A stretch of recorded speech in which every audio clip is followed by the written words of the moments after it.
From our crew, Dave, how would you optimally periodize a science-based lifter into becoming a juicy, strong meathead, actually big and strong?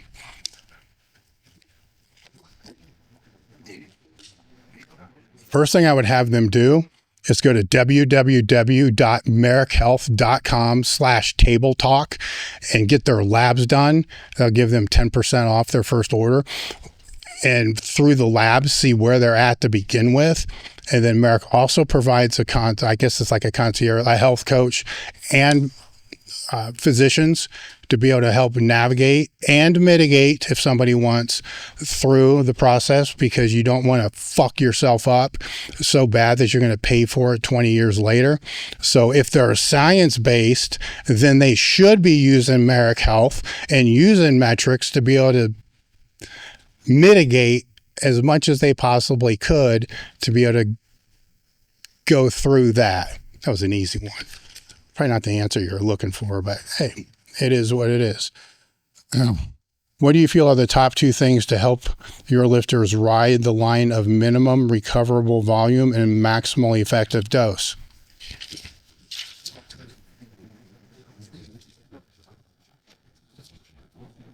Learning how to navigate a power meter. That's basically learning how to auto-regulate the training. So on some days, in the perfect world, I could just take my brain and well, I probably don't want to do that. They probably don't want my brain in their head, but be able to take my brain and put it in their head so they can gauge how they feel walking into the gym. That doesn't mean a whole lot, but it does mean a little bit, because you can walk in feeling like shit and be strong as hell. But to be able to mentally gauge as we're warming up where they're at, how much of it's mental, how much of it's physical, and be able to gauge the top sets. But when that's all over, more importantly, being able to gauge how much of that take out and then how much is left, for that day to be able to lead into that next hood, that next neighborhood, so they can recover optimally. That's everything. That's freaking everything. Because if there's not that much energy, then you're going to have to default to the minimum recoverable volume. If there is, then you're probably going to want to push it a little bit harder to the maximal. Time constraints can be another issue. If there's time constraints, and then that's going to be something else that's going to lead into, do you need to go with the minimal? Even though your body can recover from the maximal, you don't have the time to be able to put in the maximal. So then what's the minimal? But the way you're going to be able to navigate that is through the power bar, auto-regulation. At the May Train Your Ass Off, we talked about using a more DC approach, HIIT training, for some accessory work instead of accumulated volume or via standard 3x10 work. Which approach works best for different training blocks? I don't look at it that way. I look at the training day, and most of that training modality will be used with accessory type of movements, and it won't matter what block it's in. You're going to default to where your recoverable volume is, and where, just as I just answered a second ago, where the minimal is and where the maximal is, and kind of go from there. You could, if you want to build out, a whole block for it, and that can be a good template. I'm a really big fan of templates. It can be a good template to kind of work from, but the problem with a lot of set programs is you run into this weird aspect where you don't have the ability to regulate based upon where the energy bar is at.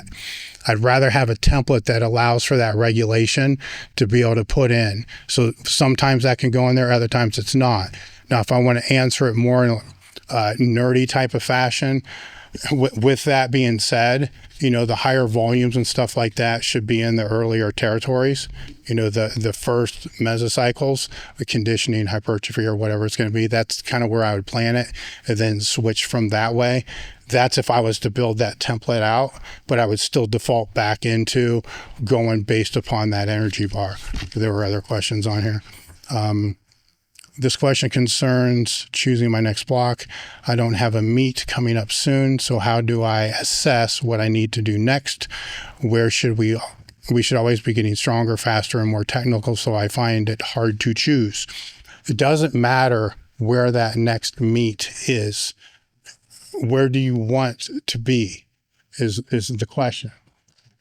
Because as I'm talking about these mesocycles, these territories, and then the cities, and then the neighborhoods in these territories, there's no rule. Well, there kind of is when you're dealing with a peaking phase, but there's no rule on the earlier phases, a hypertrophy phase, and even a low end accumulation type of phase, on how long those need to be. It doesn't have to be 4-week block. A lot of times it's going to be, several blocks repeated in each one of those mesocycles to be able to go through there. So to fall back, it's like, where do you want to be? The only phase that I would probably, if there's no meet in sight, that I would consider looking at is, when do you think the next peak would be? How far out is it? If it's really, really far out, well, then you don't need to have, a deload phase, and you don't have to have a full peaking phase, but you need to have all those other phases. So I would just phase through more of the volume conditioning hypertrophy type of phase, and then into a strength phase, and then just kind of tap into a little bit of peaking phase, and then kind of dump back into the hypertrophy or dump back into the strength. You can lay the path out any way that you want. The only one that I would probably avoid would be that, obviously, the deload, and then the heaviest peaking part, just to be able to assess through there. And if the other question is about weaknesses throughout various blocks, how do you build those in? When he was out, I spoke about trying to balance out arching and bending. You're getting in the weeds too much when you're talking about having a phase that's just going to focus more on, arching movements, and another phase that's going to focus on the bending movements. I would just focus on all phases, on the skill gates, the technical acuity that's required for that phase to be able to get through and beat the boss as more effectively and the best that you possibly can.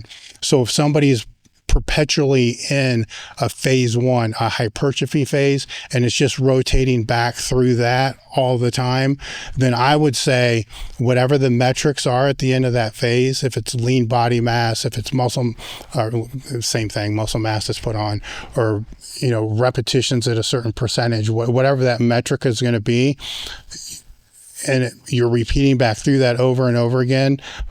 Say you go through that 5 times, you should be able to kick the shit out of that boss's ass by the 5th time that you get through there. Because those metrics, you should be able to better establish what the metrics are to make them achievable and not as overarching to be able to hit.